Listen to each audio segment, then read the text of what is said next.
So, dear Dharma practitioners, today is Mother's Day, and we wish upon all the mothers to have the good health and longevity and the protection. And at the same time, if your mother passed away, and we wish upon them, we transfer the merits wherever they are. May they be able to gain these merits. And if they're living in a low existence, may they be able to attain to high existence. And if they're living in a high existence, may they be able to attain supreme bliss of Nibbana.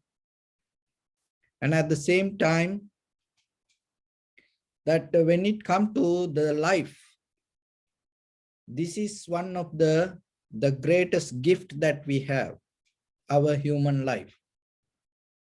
So always you have to remember, you have to appreciate it. And at the same time, you have to remind always, this life is just not belong to you.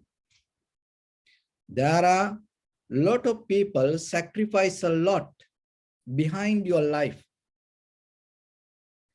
And today you have power to stand yourself, and you have power to do a lot of things by yourself. But there was a time you didn't have this kind of energy, this kind of strength, this kind of knowledge. Especially when you leave from the other place, that means that your previous life, once you leave from there to come to this world, the most important thing, the qualification you need is the space. So your mother is the one who providing that space to you. So otherwise you cannot come here. You just cannot appear kind of like a Buddha or the ghost, just like yourself, then no one going to accept us. So your mother didn't know who you are. You are a girl or boy, tall or short, and you're going to be nice or not. She didn't know anything about you. But still she able to provide the most safest place in this world, that is inside her womb. And that is where you enter to this world with the most safe way. And from the very first day, she sacrificed her whole life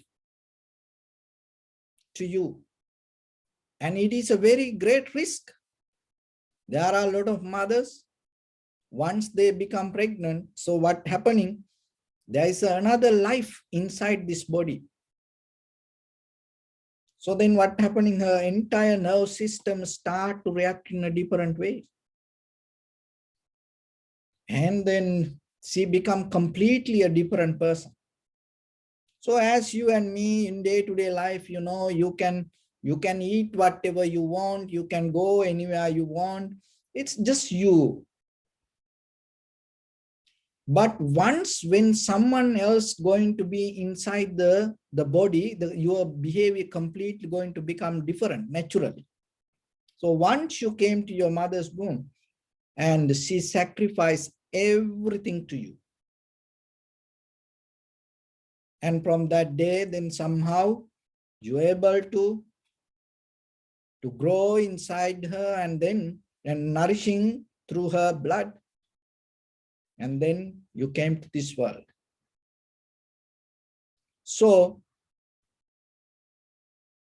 from that day, with the very first 5 years with your father, with your mother, you had a very safe life. You didn't know what to touch and what to eat, how to do things. So they are the one who taught this everything. And the heartbeat that you carry in your body. So when you observe inhalation, exhalation, that you recognize your body doing this as a bodily action, this inhalation, exhalation happen. So when the day it stop, this life is not belong to you anymore. This anything around you not going to be with you. So that is the gift, that is the validation that you carry everywhere you go. So when you are in the mother's wombs, and once you are the very first organ, the heart, once you start to grow inside to the umbilical cord, so what happened from her heart, it gave a vibration, energy, transfer energy to your heart to activate it. So now you have, once you have a kind of like a new credit card, you know, and they say, okay, call this number to activate. No. So sometimes when you buy a new computer, you know, that once you provide that all the information, they say activate. You know, when you buy a software, you activate it. Otherwise, it's going to be there, but it's not going to work. So once your heart is there, even you have the life, you need the authorization. That authorization given from your mother's heart with the great compassion, nothing hold. That's the power of the mother and the father. So, and she's the one who gave you authorization, and then your heart start to function, and from that moment to today, until you die, that validation going to be with you. So then just imagine it is a gift that you received. Who can give that gift? There, look at everywhere. People try to attack that gift and take that gift away from you. Even the governments, even the army, even there are people everywhere waiting to take out that gift. But there are very few places that you can receive that gift. You can receive that gift, that validation only from a mother. Only from a mother. So then you have to be so happy that you receive that. So once you have it, so out of this gift, what you're doing? You have to look around yourself and see what you're doing yourself. And as a human being, if you do something wrong, people are not going to blame to you first. They're always going to blame to your mother. You know, always, you know, they're going to blame to your mother if you do something wrong. Why? She's responsible for your life. And if you do something good, that also going to go for her. So that is our physical gift, conventional gift. And then there is another mother for us. So we go and got this physical body out of your mother. And then the Buddha also kind of like a mother for us. That is another mother. So what is that gift? So that gift is kind of the samsara itself is kind of like a deep, dark, dangerous place. So Buddha is the one who giving us the wisdom, the light, the path to get out of it. It is kind of like a second birth for you. You born to this world as a human being in this conventional life, but if you able to understand the Dharma and attain to enlightenment, you are then you're going to gain the second birth, the more higher birth. So this conventional birth will keep happening. But once you gain the wisdom birth, this conventional birth not going to happen anymore. So then in the Mother's Day that you have to remember. So what the gift that you can give back to your mother? So if you as a human being, if you reach to the highest, and that is the best gift that you can give back to your mother. Why? Always as parents, their wish is your happiness. And at the same time, if your mother living with you, if your father live with you anywhere, and remember somehow help them to get out of the greed, hatred, and the delusion. That is how you can pay back to them. Somehow try to, if they have the greed, if they have the hatred, anger, jealousy, and if they have the ignorance, and slowly help them to get out of it. Find a way. That is the best gift that you can give back to them. And at the same time, you have responsibility for yourself to get out of that greed, hatred, and the delusion. That's why you have to develop the wisdom, cultivate the profitable skills within yourself. So another way is helping each other.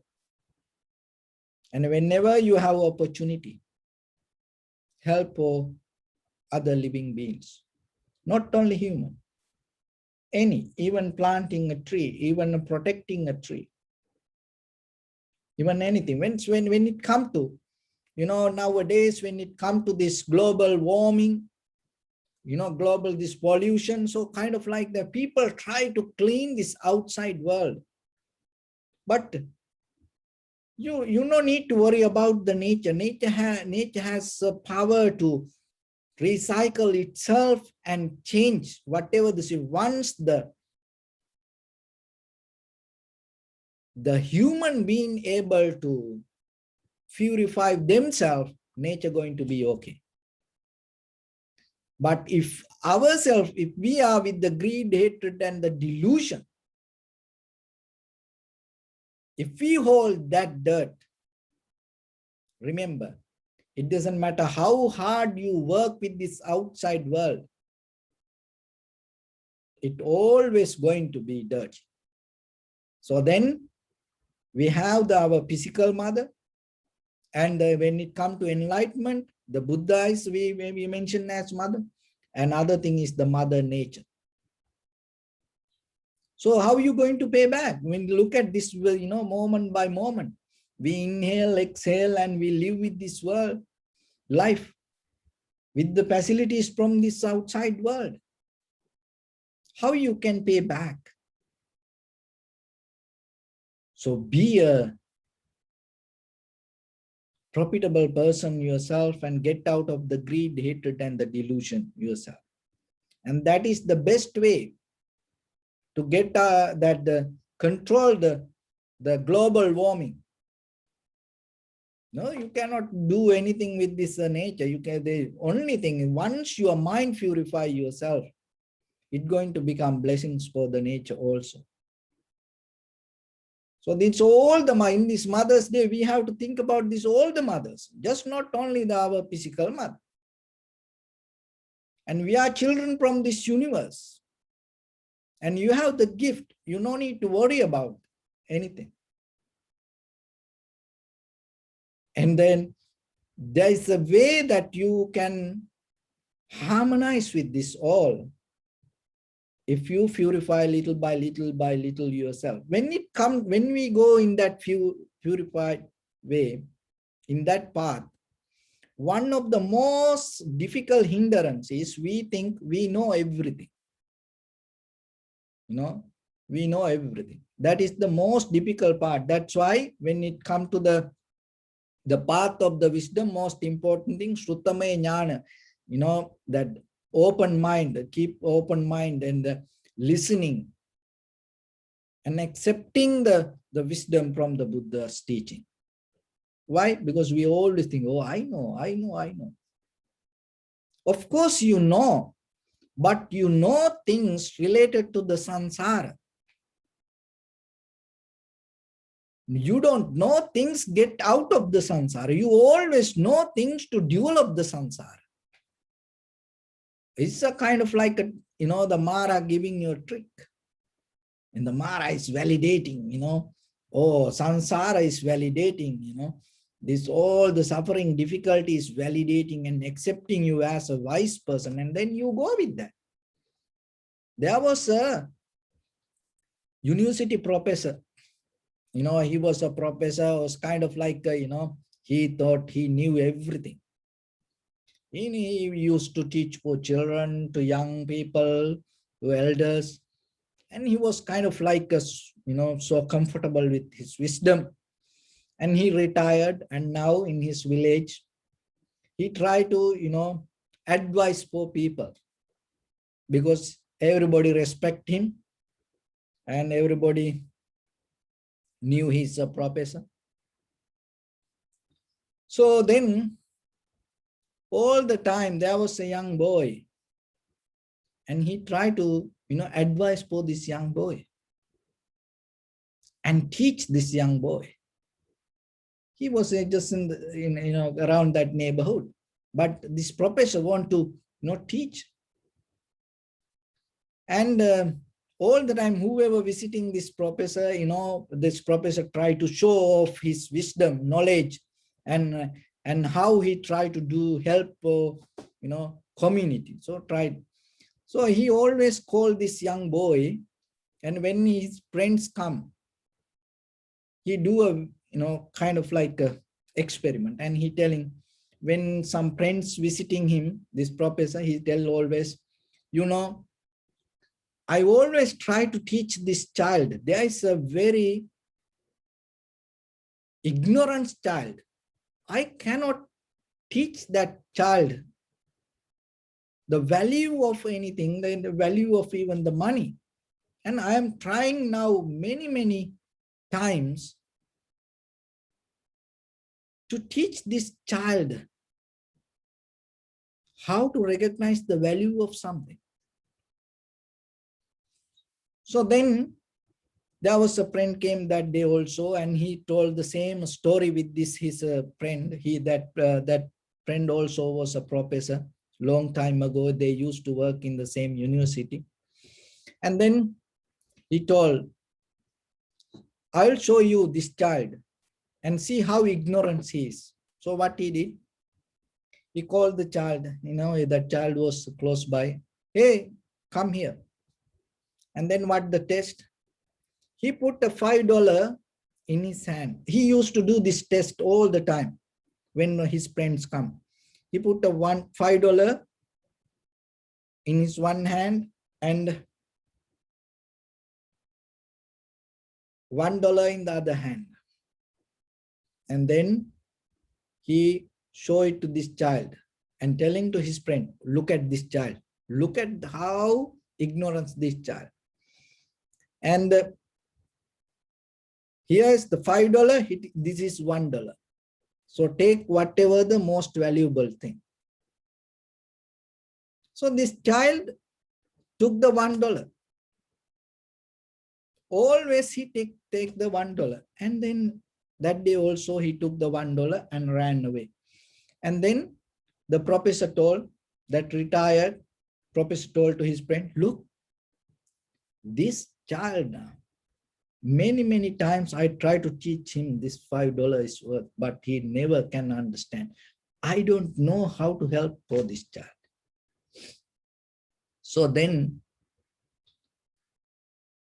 his friend leave, and on the way back, he saw that child went to ice cream parlor and took ice cream and enjoying it, eating. And this visiting friend saw this child and came to him and asked, "Hey, son, come here.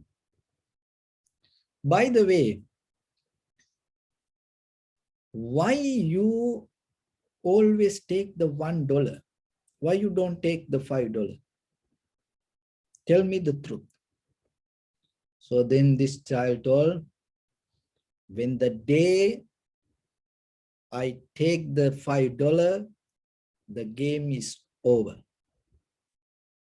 Because all the time when a friend visiting, he do this game to show to people how ignorance is. The professor thinks this child is ignorant. Look, now you know who is ignorant. So the same thing happened with us also. We dealing with this life thinking, I know I can do this. You know something for a limit. But in the large scale, in a long run, if you look, we don't know anything. Especially we don't know about life. So that's why in this very lifetime, try to gain that wisdom to yourself. So what is that wisdom? So when it comes to the Buddha's teaching, there is a different with the samadhi. So today we're going to just understand what is that different. So before the Buddha, even there were a lot of teachers used to talk about this samadhi, tranquility state. And even today we see there are different teachers talk about this tranquility state. So according to the Buddha's teaching, what is this tranquility state? What is the samadhi? So this is what normally that tranquility state means. It's like, so just imagine. So you have this flower in front of you, and then once you start to focus to this, and then what will happen? Your attention going to this and your focus going to be with it. And in a certain level, this entire room can be like this red. And you completely focus to that. And your consciousness, your awareness will settle down with this flower. So that is a samadhi. That is a samadhi that a lot of people talk. Your consciousness, your awareness will settle down with something. It is so the whatever the mental object that you take, it can be a sound. As example, just imagine people practice with the sound. They practice meditation and they become so tranquil, calm down, harmonize with that sound. And they can be harmonized with kind of like this object for their eye. Just keep looking at something. And even with the smell, they can harmonize with it. It can tranquilize them. So that is a tranquility state that people talk. So when you focus your eye to this, your consciousness take this as a flower, and the consciousness will settle down with this. And when you hear a sound, your consciousness take it as a sound, and the consciousness will settle down with that sound. And when it comes to aroma, so the smell, your consciousness take it as a smell and settle down there. And you can gain undisturbed mind once you settle down with it. And even the sensation also same. But when it comes to the Buddha's teaching, that is not the samadhi. That is not the right samadhi that we talk about. This samadhi, that whatever with the perception or the object that you settle, your consciousness settle down, is a very old method. Because your consciousness holds something as existing and it settled down there. But what the Buddha samadhi means, this is the difference. So now you see this flower and it is an object for your mind, and even you're closing your mind and you can reflect on that. And you can see maybe only the flower. So then it's kind of like a samadhi. You completely 100% settle down with it. So just remember what the Buddha say, what is the right samadhi? If the consciousness settle down somewhere, holding it as a mental object, it is not a samadhi. Why? Because the consciousness take it as something that is wrong. Why? Because the mind hold it as a mental image or even the sound. So once the consciousness settle down there, that the consciousness settle down, it accepting it as something. So what the Buddha said, this is only talk in Buddhism. There is no any other teaching talk about this samadhi. So what the Buddha samadhi means. So when you see this flower, so it become an object for your eye. And that is what called the form. So if the sound come to you, and that sound is the form. So rather than settle down with this flower as consciously accepting this as a flower,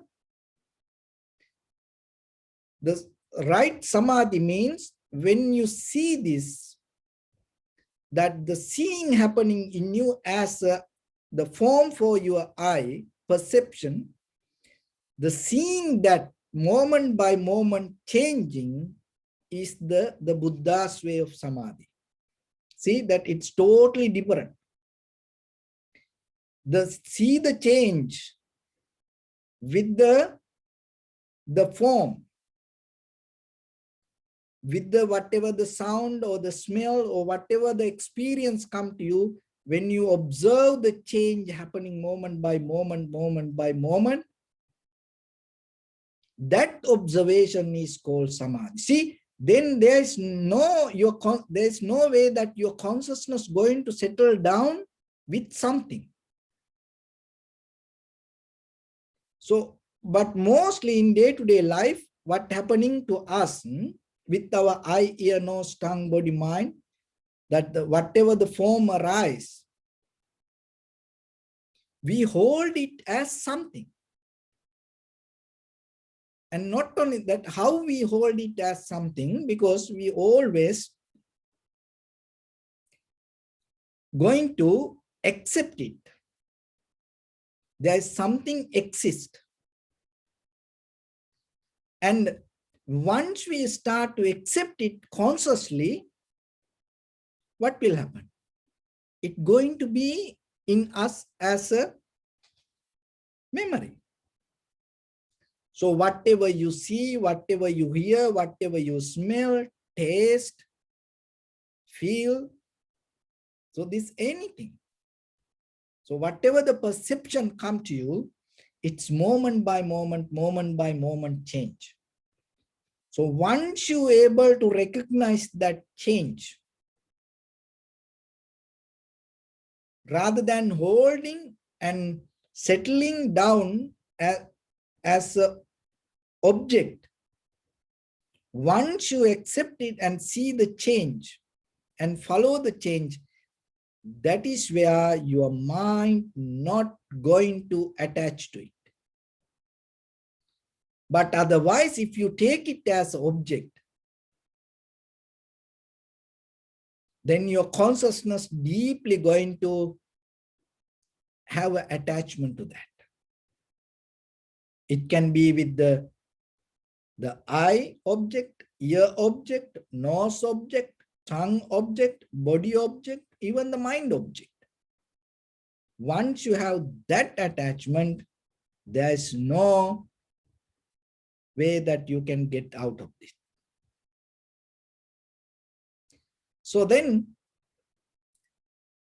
that whatever the experience happening moment by moment, how this the form arises to you. When you see something, when you hear something, when you smell something, when you taste something, when you feel something, out of that form, if you happily accept it, it's called abhinandati. If you happily, with the positive way, if your consciousness, your mind promote it, your experience, whatever you see, heard, the smell, taste, feel, if you happily accept it, and even reflect on again and again and again, and consciously you hold, I saw that, I heard this, I smell this, kind of like that, consciously you hold it to it, that is where the form arises. Otherwise, just seeing something, hearing something, not going to give any harm to you. But once you see something, heard something, smell something, taste something, felt something, out of that, if you start to accept it happily as something, and you start to reflect and talk about it happily, and then consciously you're going to get into it and hold it to it as something, and that is where the form arises. So the samadhi means when you see something, you're not going to hold it as object. So that means that not about the outside. In the beginning, you have to practice with the inside, because the moment of experience, even the sound that come to you in this very moment, it disappears itself. So the smell the same, taste the same, feelings the same.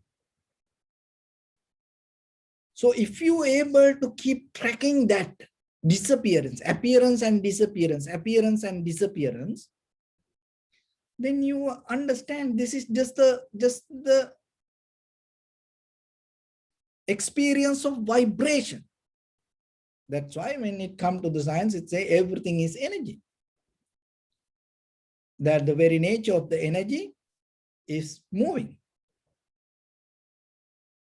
Vibration. So that is what you experience every day. But when you consciously hold or settle down with something, what will happen?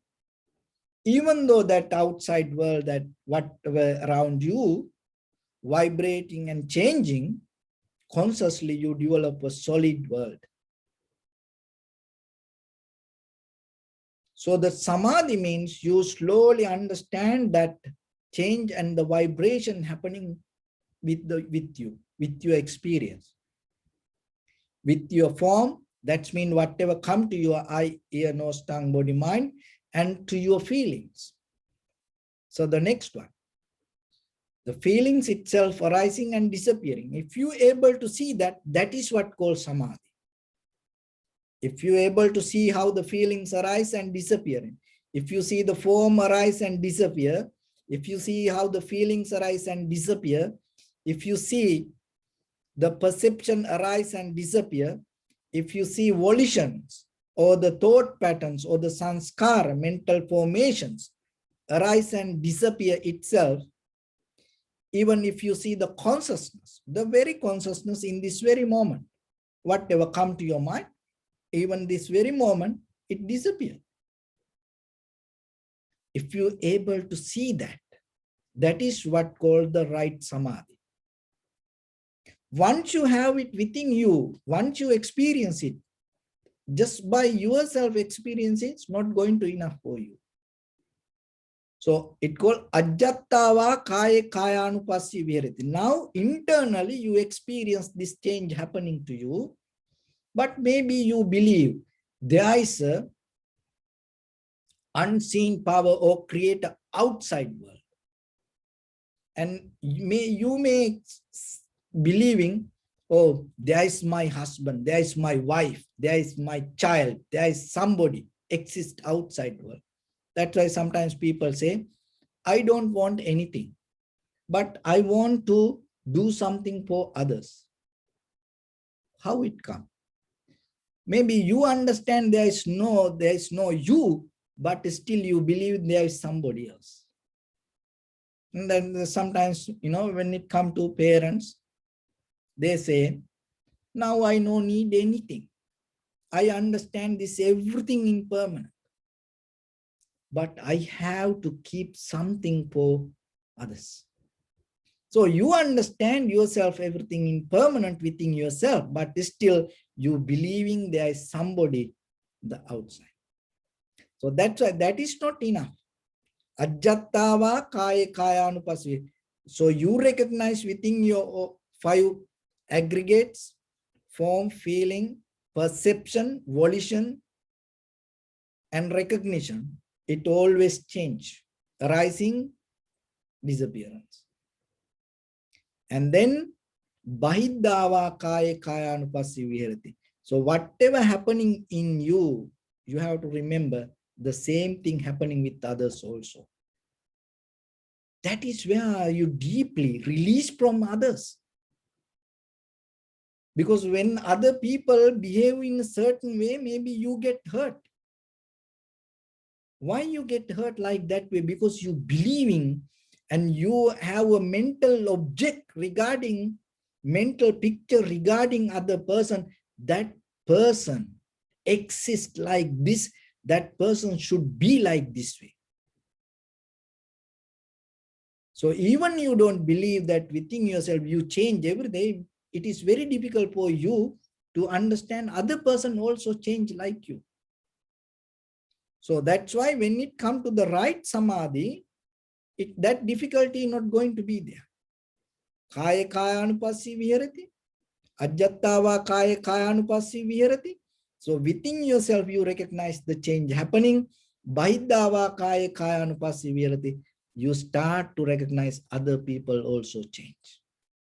The person means the other people also form, feeling, perception, volition, and recognition.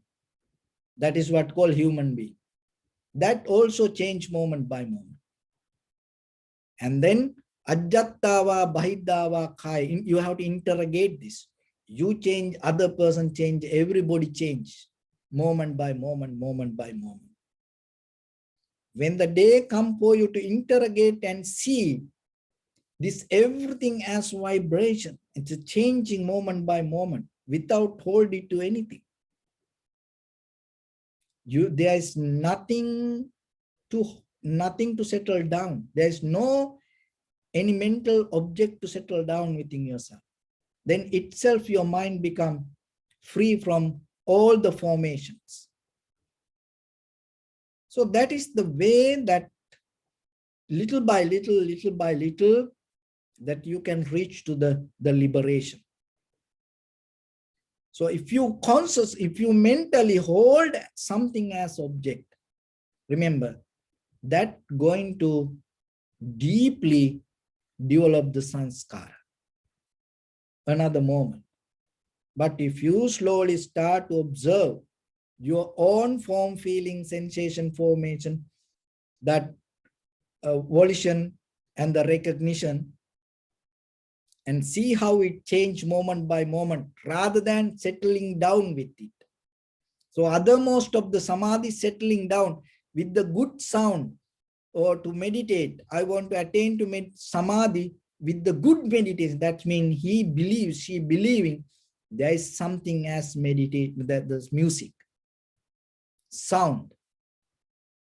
That person don't observe the change happening within that person. Or maybe seeing something, or even observing something coming to a mental picture. And once they settle down with that picture, they go to deeper samadhi. But in the Buddha's teaching, that is not a samadhi. For us, some people can explain it as a samadhi. But remember what the Buddha said, seeing the change within your form, feeling, perception, volition, and the recognition is the samadhi. Why? Because then your consciousness not going to settle down with anything. That samadhi will lead you to your liberation. So then always remember yourself, when you reflect on something, don't take it as a solid object or solid subject. Always try to see yourself, experience yourself, the change happening with the object and with the subject. So if you're able to see that change within yourself, within outside, and interrogate within yourself and outside, moment by moment, that is the day you're going to gain your second birth. That means your liberation, transformation, which we call the Nibbana. So I hope in this path one day you will reach to that second birth. So with that, I bless upon everyone with this good practice. May all of you be well, happy and peaceful. May no harm come to you. May no difficulties come to you. May no problems come to you. May you also have the patience, courage, understanding, and determination to meet and overcome inevitable difficulties in your life. During this time period, may everyone stay healthy and safe. And finally, may all of you attain supreme bliss of Nibbana.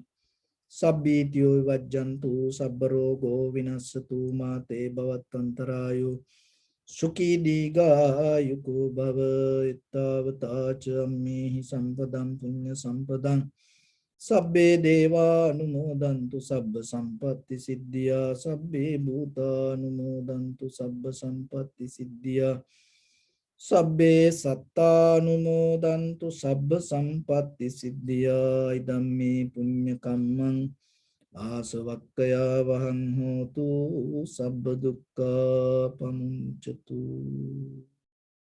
Bless you.